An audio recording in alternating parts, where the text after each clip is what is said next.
Thanks, man. It's a hell of a workout there. It's all right. Another I'm from Detroit too, man. Okay. That ain't but Michigan love right there, bro.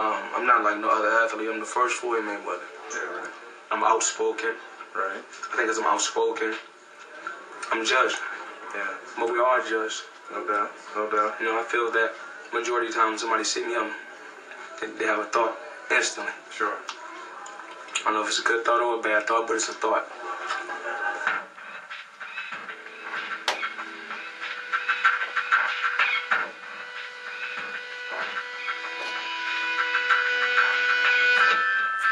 I'm Michael Eric Dyson. I'm an author and professor of sociology at Georgetown University. I've had the good fortune to sit down and have meaningful conversations with everyone from presidents to hip-hop legends. I now have the opportunity to enter a new arena where I'll be talking to one of the most provocative athletes of our time. He's won world championships in 5 weight classes. Floyd Mayweather. See what he has to say next on Floyd Mayweather Speaking Out.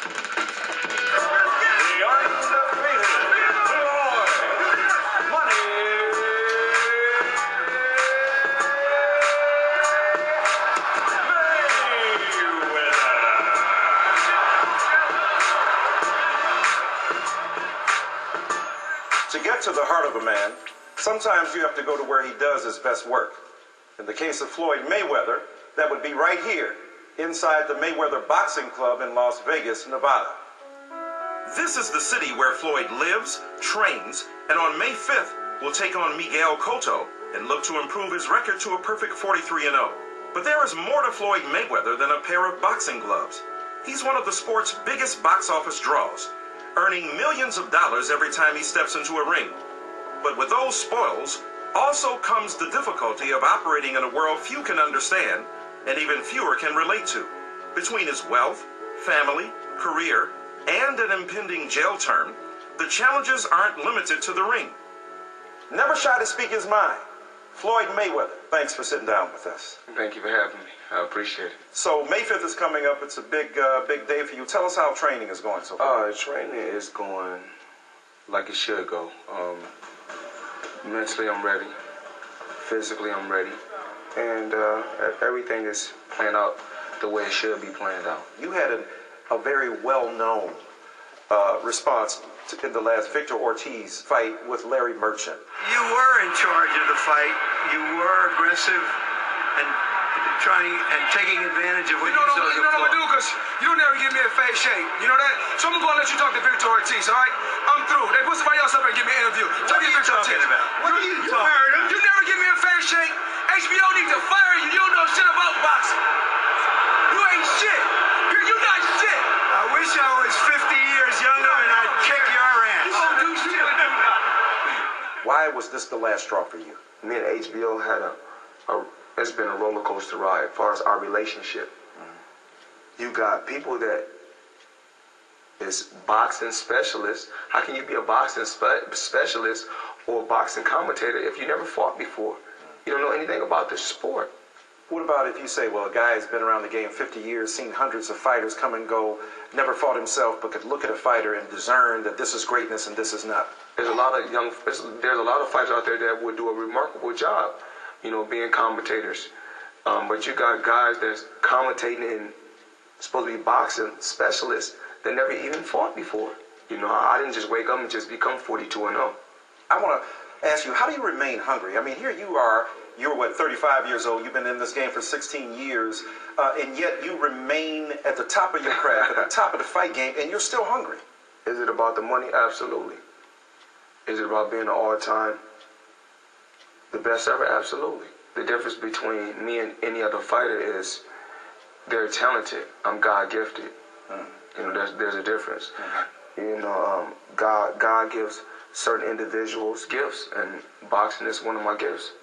But of course, for Floyd Mayweather, it's more than just nice automobiles, more than just mansions, more than just millions of dollars. It's about giving back. You know, I love to, of course, give back to the less fortunate. Give back to a lot of public schools because that's where I come from. A hard, rough life. Mother on drugs. You know, father, you know, a former drug dealer. Right. went to prison. So your father selling drugs, he says, to support his family, went to jail. Mother, heroin, crack. Your father at one point even held you up as a 1-year-old child as a decoy because he was being threatened by another family member, ended up getting shot. What happened to you? What made you survive? You know, I stayed with my dad for a certain period of time. Then eventually I moved with my mother to Jersey. There was 7 people staying in a 1-bedroom apartment, no heat. I mean, sometimes no lights. You know, my mother was on crack at one particular time, and eventually, you know, I moved back to Grand Rapids, Michigan with my father. You know, I asked my mother, can she move back also, and she eventually moved back to Grand Rapids, Michigan.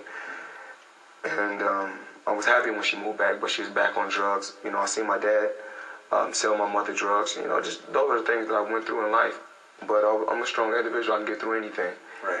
All it did was make me a stronger person now. Well, let's talk a bit about that, too, because, you know, you've had difficulties with your father, been very public. 24/7, you know, argument you had with him. Excitement. You must watch TV. Our training camp You was undefeated when you started with your daddy. I started with you, didn't I? You was training him. I was training when Roger was down here. You can't train nobody when you're locked up. You can't train nobody when you're locked up. Roger's the one. Roger's my trainer. Roger made. Ain't nothing wrong with Roger. Ain't made you. Roger made. Well, you was right here when I was training you. This is my trainer right here. Ain't nothing wrong with you being Roger's my trainer. We don't want nobody in the way interfering while we work. Obviously, the relationship between a father and son is critical. You listen to hip-hop culture, it's all about father absence. Father wasn't there. And being called names, being dismissed because he wasn't there. What effect does that have on a child to deal with father absence? Well, my dad, I don't want to say my father wasn't there for me, because if I say that, that's absolutely not true. Okay. My dad was only there for the boxing gym, to come get me and take me to the boxing gym.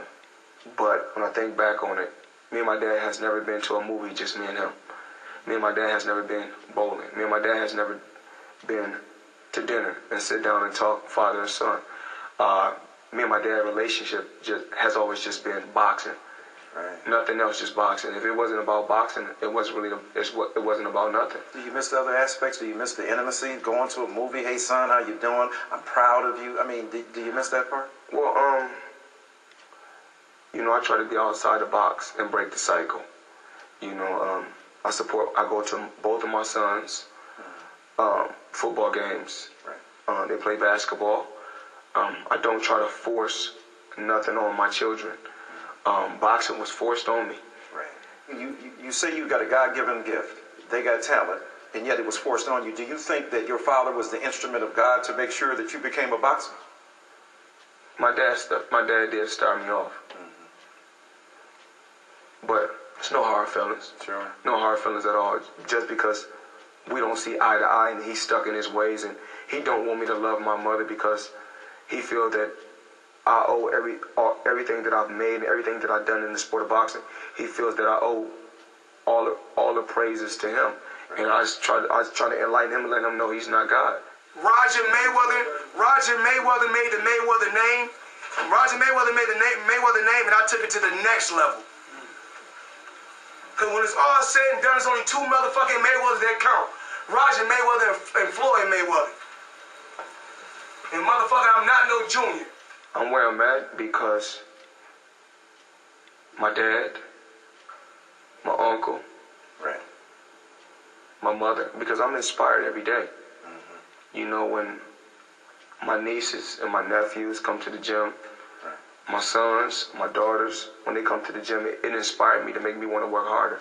Right. You know, right now, I'm putting in the hard work for my great-grandchildren at this particular time. You know, I've made a lot of money in the sport. I'm comfortable. I'm set for the rest of my life. Right. You know, a lot of times people think, well, Floyd Mayweather has a lot of money. There's no problem. There's a lot of problems. According to the report, an 11-year-old child had to jump over a gate in the backyard and run to the security station in order to protect his mother from what was happening. It is fortunate in this situation that they were able to contact security and gain assistance that evening. Because there were threats to kill her, threats to make her disappear, and things could have gotten even more out of hand than what they did. You know, we go through a lot, especially myself. I'm judged already because I'm a fighter, so if anything happens, I got to do something with contact or someone getting hit, you know, they're automatically going to say it's him. I am sad to hear that Mr. Mayweather was raised in a home where there was violence. And I'm sure that that has a good deal to do with how he is today and how he deals with stressful situations. Can't nothing get to me. You know, even like with my incident coming up in June with me having to do time, I don't worry about that. Come to the territory. And I hope that a period of counseling will assist him down that road. But I also think a period of time in incarceration will send the right message to the community and to his children that no matter who you are, you have consequences to your actions that are appropriate when this level of violence is inflicted. I'm pretty sure Martin Luther King been in jail. I'm pretty sure Malcolm X been in jail. And there's many more that's been in jail. And, you know, you take the good with the good. Like I said, the bad with the bad. It's just an obstacle that's put in your way. I can get through anything.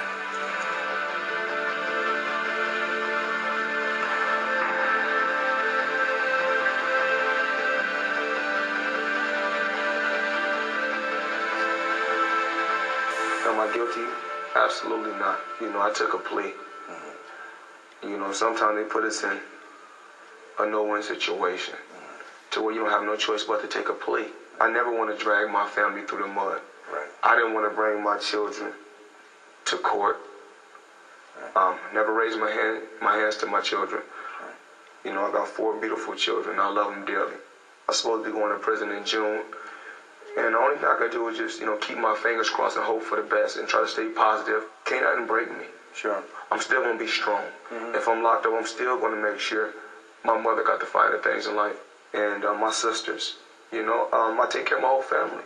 I think about Jay-Z on 99 Problems when he goes, the cop asks him a question. He says, "Are you mad at me? Why? Because I'm young, rich, and famous, and I'm black, and you got a problem with that?" Do you think people have a real resentment of your success as a black man who's flashy, making it rain, and they look at their own lives and see that they're not doing nearly as well as you? Do you think there's a deep resentment, a racially based resentment against you?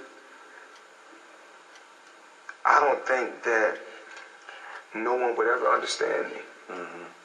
You know, no one would ever understand my pain. Why? I beat all odds. You know, my dad had just went to prison, and my best friend was like, you know, we talked about getting into the drug game. We talked about it, and I said, "Yeah, I'm with it. Let's go." We went over to this guy's house. How old were you then? I'm gonna say 16.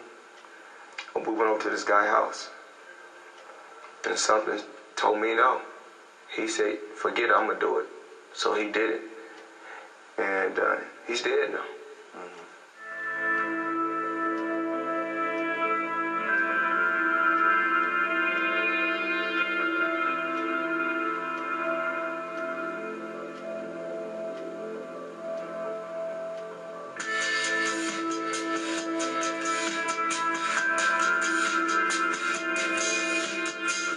Like I said before, people worried about being judged. Who is and who ain't gonna like you. The thing is, as long as you like yourself. It sound racist, I guess. That's what they say. And just because I spoke on a Jeremy-led situation, you know, certain things that I say a lot of NFL and NBA players really want to say. But I don't got no problem with saying it. And last time I checked, I'm my own boss.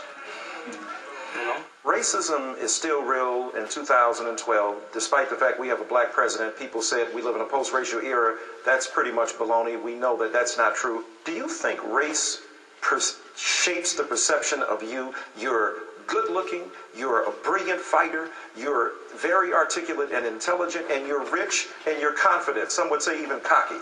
What do you think about that? Well, we can touch on this subject in so many different ways.